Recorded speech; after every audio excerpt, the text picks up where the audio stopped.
Without further ado, my name is Nancy from Nancy Inspired. I have a gift that I call soul telepathy, and so what that is I'm able to hear what the deeper part of your soul is trying to tell you. When I'm doing individual readings, I am able to hear kind of what your soul is wanting you to hear. Most of the time, it's stuff you already know, but when it comes out of someone else that doesn't know you or your situation going on, it's harder to ignore than when we hear it for our own self. I know for myself, I hear messages all the time and I very promptly ignore them. So when it comes from someone else, it's a little harder to ignore. When I do it as a collective like this, I ask permission first and I tap in to all of you, and I believe that mixed with a little bit of divine inspiration in terms of understanding, what we need, I tap into all of you. What is the collective wisdom for this week? And the first part of the live is collective messaging, what I hear for the group, and then the second part is tapping into individual people. Don't put your name in yet. Wait until I'm ready for that, otherwise I'll get lost in the chat. I take down names and then I tap in for individuals. That's how it works. So without further ado, let me just tap into all of you. So can I, may and shall I do a reading for my Insight Timer friends and family, both those that are on now and those that listen later? I'm getting a very clear yes. Is there any reason why I shouldn't at this moment in time? And a clear nope, no reason why I shouldn't. Then I'm going to ask that everybody's intuition be raised to the highest level that they can accommodate with at this moment in time. Allow their souls to speak freely and clearly for their highest and best good. All right, so I use a pendulum when I do that part. Some of you may be familiar with pendulum work. For me, it's just a matter of I feel the energy of the messaging, and when I hold the pendulum, it allows the energy to circle through. It allows the energy to move so that it doesn't get stuck for me somewhere. And what's nice is sometimes it acts as kind of like an exclamation point when there's something that's very like, yeah, you need to listen to this, right? It can be loud. It's funny because I learned about the pendulum from my mentor, Leandra is her name.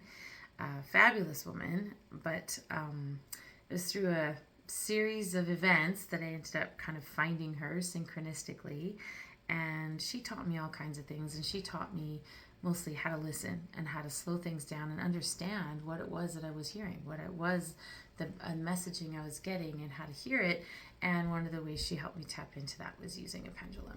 And I remember when we went shopping, she wanted to gift me a pendulum, and when we went shopping, we went to a metaphysical store that had different things, and she's like, well, just put your hand under and see which ones respond to you. And they all started moving. She's like, okay, let's, see. So this is actually the first pendulum I've ever had, and I still use it. Occasionally I have to cleanse it because it'll be like, I'm tired.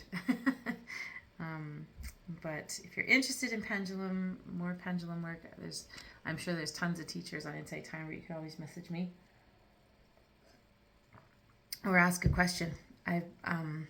When I have more time, when I'm not at work all the time, I like over the summer perhaps, or even spring break, I'd like to do some lives where it's just like question answer, and I can try and answer some questions for people. But today, that is not what we're doing. Today we're doing a collective reading. So what do I hear as collective messaging for everybody?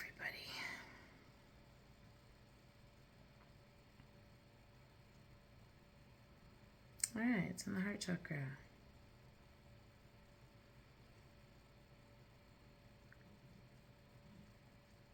Okay.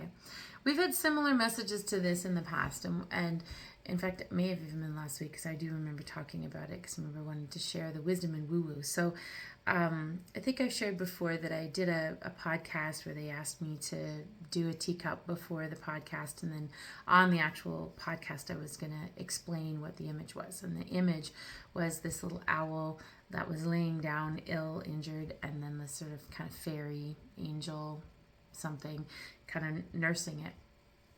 And the idea is that when you can't rely on problem solving and deductive reasoning and all those kind of wisdom skills, sometimes you can turn to the more, magical, the woo-woo. And then they ended up telling me that the episode was actually called Wisdom and Woo-woo, which was kind of cool. But what this is about, and it's interesting because when I talk about my beliefs, well, and not so much anymore, but when I used to talk about my beliefs about things, I grew up in a Catholic family, not a hardcore Catholic, but Catholic family, and went to Catholic school and whatnot. So as I started to kind of explore my own belief system, I wasn't always super confident sharing it. And then as I started to, I remember one time someone asking me, well, how do you know that's true? And I can't even remember what it was about. It was like, but they're like, how do you know that's true? And I thought to myself, I guess I don't know that that's true. But what I do know is that that helps me to move forward and to feel positive and to feel grounded and to feel like things have purpose and meaning that sometimes don't feel like they have purpose and meaning. And that's what the messaging is today, is that sometimes things happen. Things are happening in our lives. Things, positive, negative, upside down, whatever. And we have to sometimes attach meaning to them. We have to, when people say, oh, everything happens for a reason, and sometimes it helps to try and kind of come up with that meaning. And what I'm hearing is that don't get caught up on finding out, is it true? And, telling you, like, how do you know? And is it true? Because that actually doesn't really matter. If by you connecting and finding meaning and resonating with something that makes you feel better, that makes you feel like you can get through, that makes you feel like you can keep going, that makes you feel like there's a bigger reason and a bigger purpose, then the nitpicky details of is it true or not actually really don't matter. As long as what your beliefs are telling you are not hurting you or hurting anyone. Like if you, have a belief that you can fly and you go jump off a building, that's probably a bad idea. But if you're saying, you know what, I forgot my keys and I'm now late for work and I'm probably going to be in trouble, but I'm going to believe that by going back and getting my keys, I avoided a car accident. If that helps me to feel more positive getting to work late than being totally stressed about that, it doesn't hurt anything, right? So that's what I'm hearing, is that there's a number of us that are connected here. Everybody here is what I just heard. Everybody here is connected to that divine wisdom, that collective consciousness, that stuff, that ether that is beyond ourselves. And there are so many bits of information being given to us, both on this surface level, but also on that, like that intrinsic level, that etheric level, that esoteric level. We're getting information all the time, and we have to find ways to make sense of it. Okay, perfect example. I was just given perfect example. So one of my roles at my work is I work with kids that are nonverbal, kids that do not have access to spoken language. A lot of these kids are very intelligent, but they just don't have access to spoken language. Some of them are on the autism spectrum and whatnot.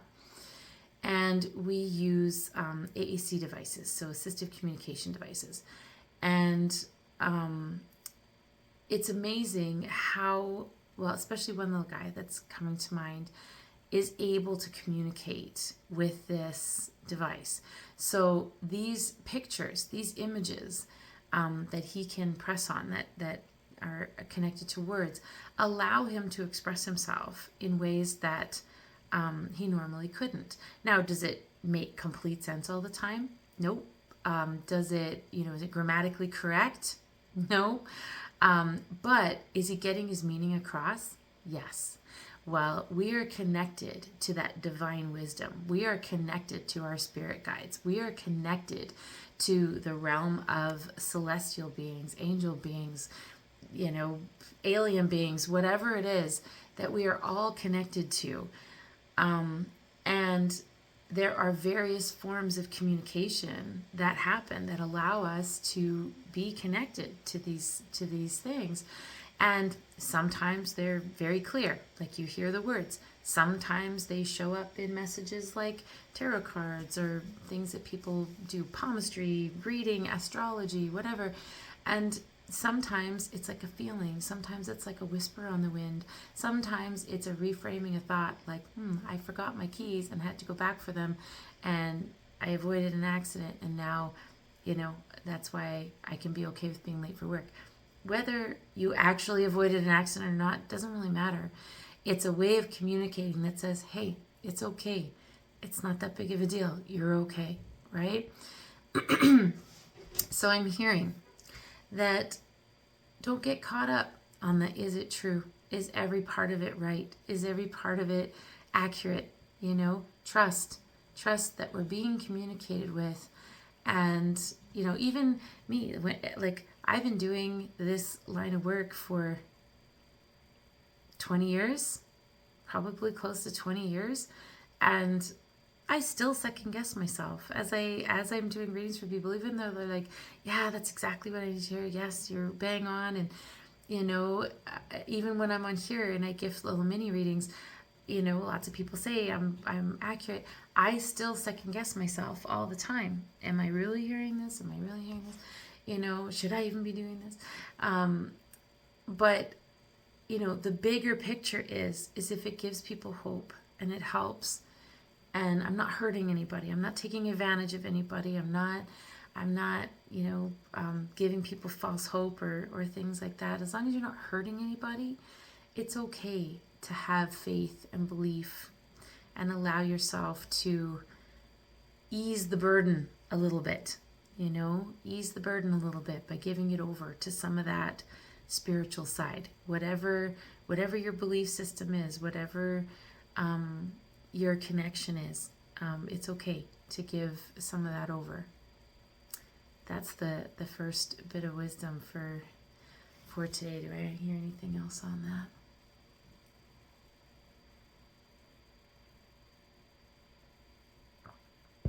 Okay, I'm hearing to tell you a story. So on that, my grandmother, who I believe was actually a very gifted psychic in lots of ways, would have adamantly denied that. If I ever said she was a psychic, she would have, no, I'm a good Christian woman, and she just, somehow equated it in odd ways. But absolutely, she was a gifted psychic. So was my mother.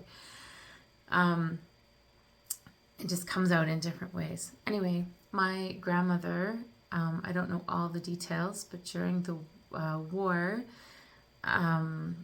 Russia was invading Poland, and she got sent with her children to like a Siberian slave camp kind of thing. She was sent to Siberia.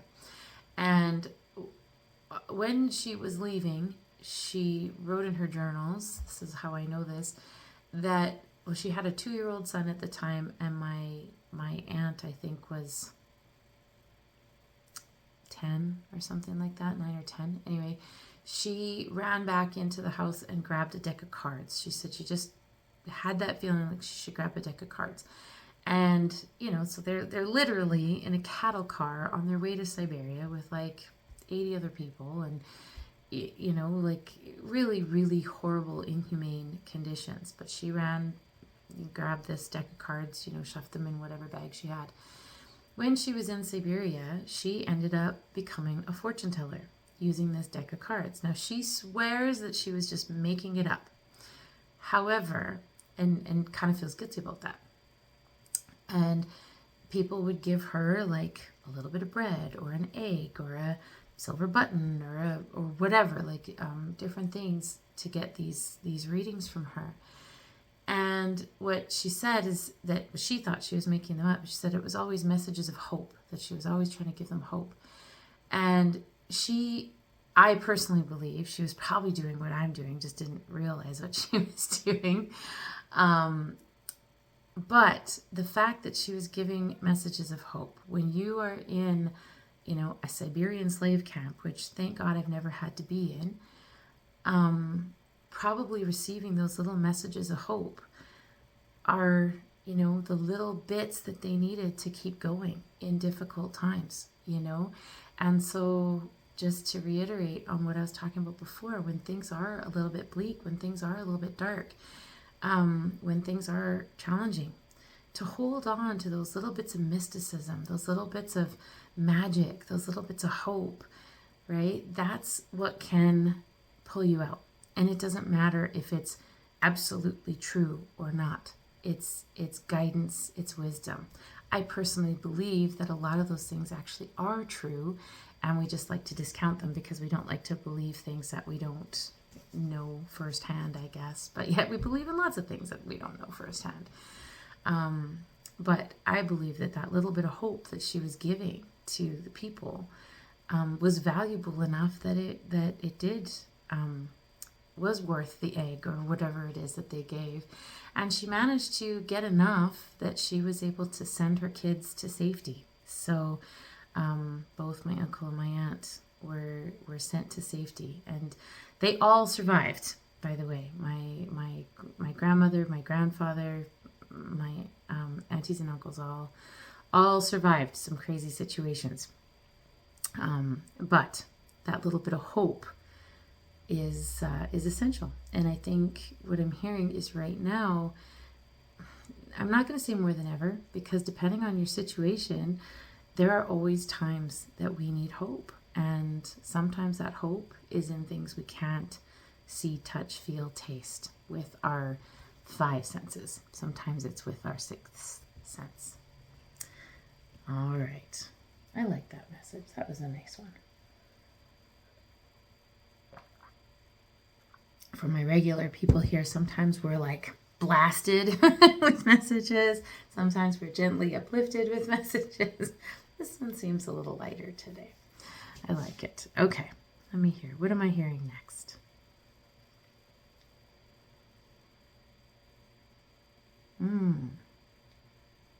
Okay. I was instantly called to mind the game of telephone. I don't know if you know that game. They've actually made a really fun board game called Telestrations along the lines of telephone. But the idea is that when you say a message and you say it to someone else and then to someone else and to someone else, eventually, as it goes around the circle to the person that started it, the message is completely different. What I'm hearing as I got sent that image is be careful to not jump and believe everything you hear. That sometimes the message has been twisted, convoluted, and so by the time it gets back to you, it's been twisted in some way. It's not the same message. So what I'm hearing is that before we react, okay, I don't know what this is about. I'm not an astrologist. I don't know planetary alignments and things like that, but there's something going on energetically in the next little bit, and that is messing up frequency. If that's what I'm hearing, is that there's some kind of alignment. I don't know exactly. I'm not sure what's going on, but I'm hearing that there is something happening like planetary that is kind of messing up frequency, and it is a prime time for miscommunication. It's a prime time for people to be miscommunicating, to take messaging the wrong way and stuff like that. So what I am hearing, if anyone who knows, eclipse season, Journey says, I don't know anything about that, but if anyone has any wisdom on that they want to share, and then I want to read what everybody else wrote in a second. What I'm hearing is that we're going into a time of sort of frequency interference, some interference, and so this will be a time where people tend to miscommunicate and getting mixed messages, and now more than ever is a time to take a step back before we react. So when you hear something, before we react and take it personally or react or whatever, that to take a minute to make sure that we're hearing, including going to the source of the information. That miscommunication is, I don't do divination. I don't, like, just for the people new here, I can't tell you what's going to happen in the future, but I am hearing this one feels almost a little bit like, not divination, but that there's some kind of an alignment thing happening right away, that it is easy to be miscommunicated with. It is easy to be miscommunicated with. And to consider the source and go to the source. So if you're hearing, so-and-so said this and so-and-so said this, actually go to so-and-so. Be like, this is what I'm hearing. Is this what's going on? Or, before, if you're having a conversation with somebody and you're feeling heated, take a moment, stop and be like, am I actually hearing this correctly? Am I hearing what they're actually trying to tell me? Or am I hearing a miscommunication? So I'm hearing, just to be kind of on alert for that, that it's really easy to miscommunicate. And it's not necessarily malicious. It's that we all have our own perception. We all have our own lens. We all have our own way of saying things and receiving things.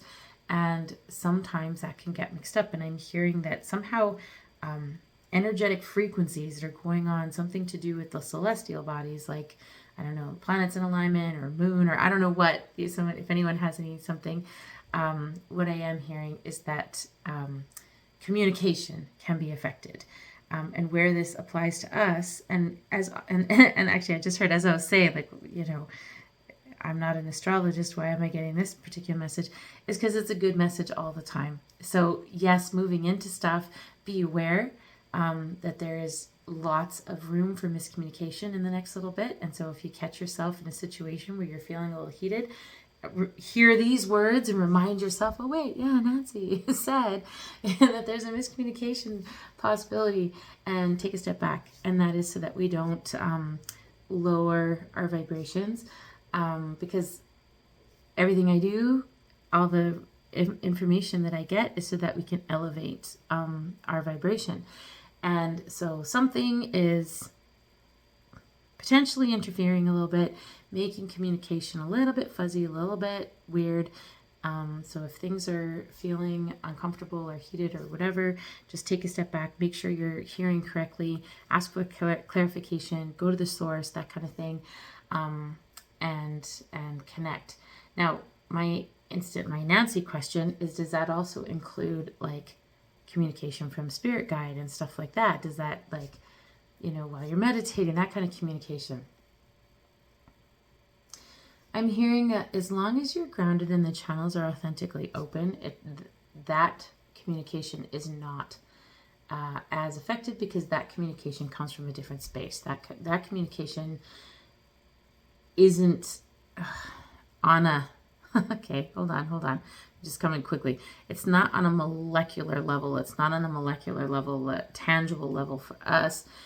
And so the stuff that's going on with miscommunication and like the planets or whatever is because of how we're made and our molecular level.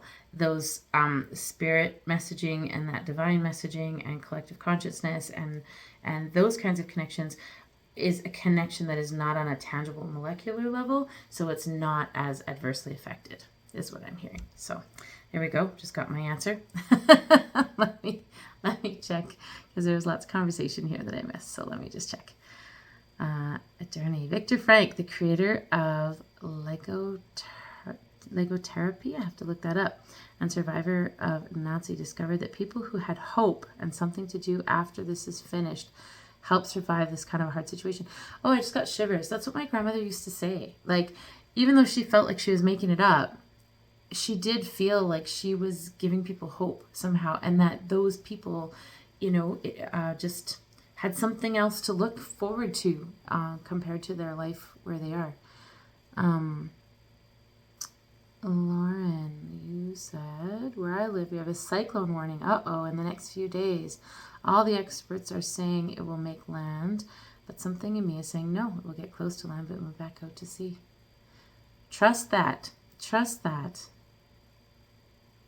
I don't have any feelings on that whatsoever. I'm just trying to see, do I have any messaging for that? And I don't, except all I'm hearing is trust it. Trust your gut. Trust your messaging. Trust what you're getting. And have that hope. Eclipse season. Yes. I wonder, I don't really know anything about what that means in terms of how it affects us, but I am hearing clearly that there is some celestial stuff going on that's actually affecting our bodies. What I'm getting right now, similar to like the moon with the tides, right? That it's a scientific gravitational pull affecting us kind of on a molecular level that's making us miscommunicate in the next little bit. And then, does this include messages from Spirit and Pendulum? Kate, me too. I had the same question.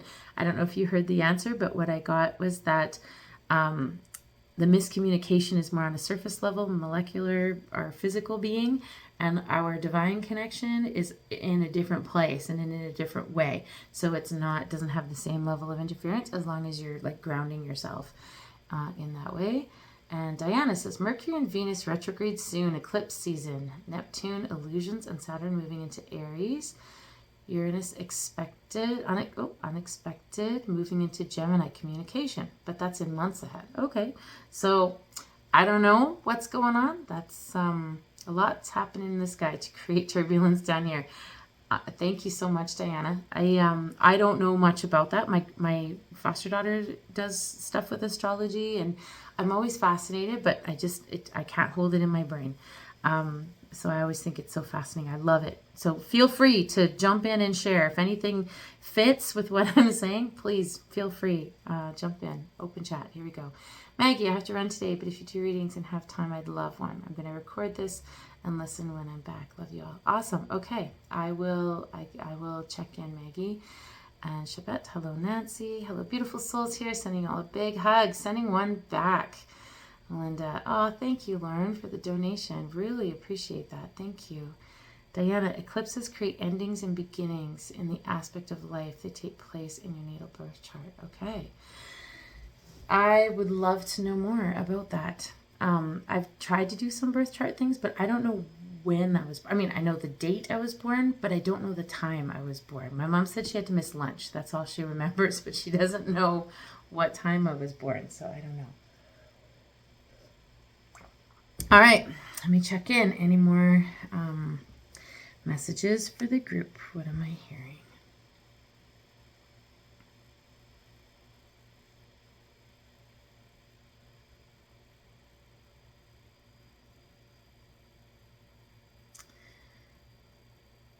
All right, so I kind of got a whole bunch of different things. I don't know if I was distracted by thinking about, Diana and what you've said and people that have gifts as far as like the knowledge of the stars and the knowledge of this and that. But I was given like sort of these little drops in a bucket. And then the next image I was given was not a long time ago, but yeah, 2009, I guess it was. I was in Mexico with my kids. My friend and I had both gotten divorced that same year. We took our kids to Mexico. She had them. And I went down really, really early and watched the sunrise and did a meditation. And while I was meditating, probably because I was so relaxed and at peace, I had this image of this net that was kind of this net. I don't know how to describe it, but each point of intersection, like where, like in a net, the threads come together, was a little dot of light. And that net represented like everybody. And I had this understanding of how we are all connected somehow. Well, I was just given that image again. And what I just heard is this goes along with the first part where we talked about, sometimes when things don't like make logical sense, you have to kind of turn to that magic. What I'm hearing here is that we also need to rely on each other and each other's gifts. That just like some people have the ability to run fast, some people have the ability to do math equations in their head, some people are fantastic chefs, and I am definitely not one. Everybody has their gifts and talents and their strengths and the things that they're drawn to. What I heard is that is not by accident, okay? That we are constructed, we are made in a certain way, that our very DNA, our very down to the most minute molecules that make us, have certain propensities towards certain things. And one of those things, even like on the surface level, all the things that I just talked about, running fast, cooking, whatever. But on a more esoteric level, we all have different things that we resonate with a little bit more. And collectively, this wisdom is what is needed to elevate. So my gift, I can't tell you what's going to happen in the future. I can't do, like I said, I can never remember. I try to look up moon stuff and astrology and things, and I can never remember what's going on. But my gift is hearing messages for people, right? Someone else's gift is that they're able to connect with that, celestial information. Someone else's gift is just being a super empathic listener, and they're able to hear back or say back what someone needs to hear based on their listening. And so to recognize that we all have particular gifts that we gravitate towards. And now is the time, as ever, I always say now is the time, but it's always the time, that we need to be sort of collecting people. And what I mean by that is value those gifts. So if you know somebody who happens to be really good at being okay, I just heard reframer. I have a very good friend, and I was right away brought into her gift is being able to reframe things. So not on a super, I think it's a bit esoteric, and I think that it comes from that bigger place.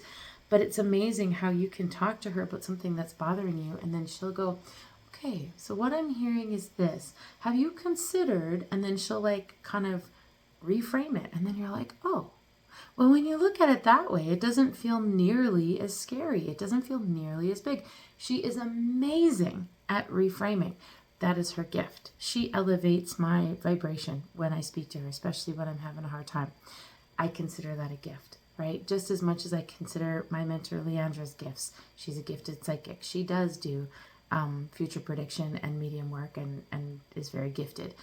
But what I'm hearing is don't discount all of these gifts, both the gifts that you offer to the world to elevate vibration, but also what is offered to you, and that we are all connected as a net with little points of light, and everybody has their moment to shine.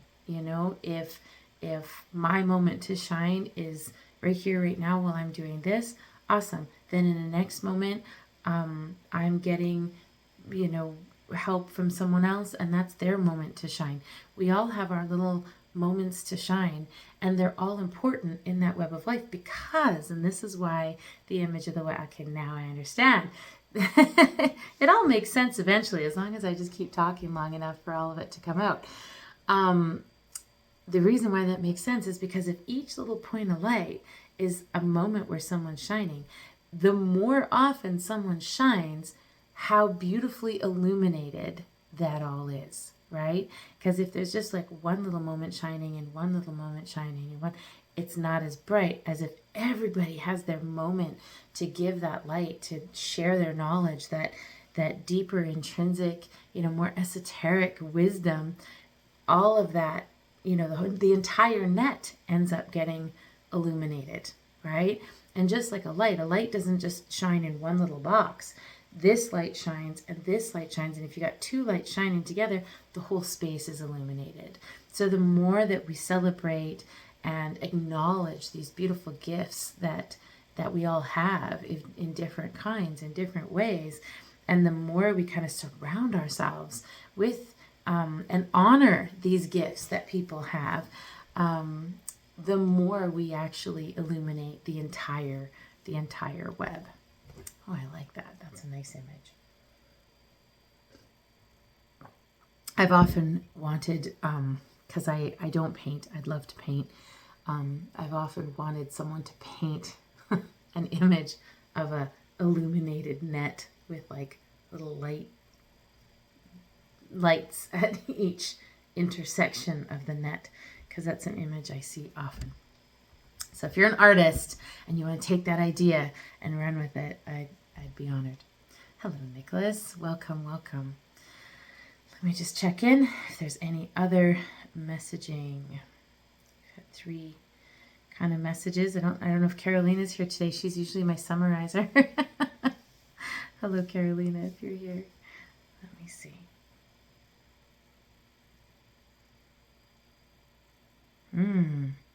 Okay. Okay. All right. This one is about being courageous, but not in the way that it first seems. So being courageous to be curious. So one of the little side things that I'm kind of working on, I'm an educator and I also do education consulting work and some public speaking and workshops around making education more engaging, right? Because I think we're killing the curiosity out of kids as opposed to fostering it. So just the other day, the person that I'm working with, her name's Tanya, we started recording a potential podcast. And we mostly just started by having a conversation. And that's what was just brought to my mind. And we talked about how sometimes curiosity takes courage. That when we're teaching, if kids come up with an idea or they're excited about something, sometimes it takes the courage to sort of switch plans or dive in and try something that maybe you hadn't completely planned out and thought, but you need to ride on the momentum, okay? And what I'm hearing is that curiosity takes courage. So if there are things that you are curious about, thinking about, wondering about, especially about your own development, we're all here on Insight Timer. So we're all people that are interested in furthering our spiritual development, whatever that looks like, whether it's meditation or yoga or training or, quantum leaping, whatever it is. We're all on Insight Timer because we want to elevate ourselves. What I'm hearing is that now is a good time as any to be courageous with your curiosity. And that just like as I was talking about students, sometimes it takes the courage to dive in on momentum that is created and sort of ride momentum as opposed to putting it off. I am the queen of putting things off. It's like, oh, I'd love to learn about that. And then I don't. I don't have time, or I don't make it a priority or whatever. But now is the time to kind of leap in to what you're curious about. Be courageous and leap in what you're curious about. If you've always wondered about Akashic Records, then dive in. If you're curious about hypnotherapy, then dive in. If you're curious about writing a memoir, then dive in, is what I'm hearing. So we're being called upon to be courageous about our curiosity. All right. Anything else that I am hearing? All right. I am hearing it's time. I can move into individuals. So I'm going to write down people's names. I'm going to put Maggie. She said she was recording it. Okay. Ooh, that went really fast and I missed some people. Hold on. 1 second. Okay. Anna, Paula, Ederney, Natasha.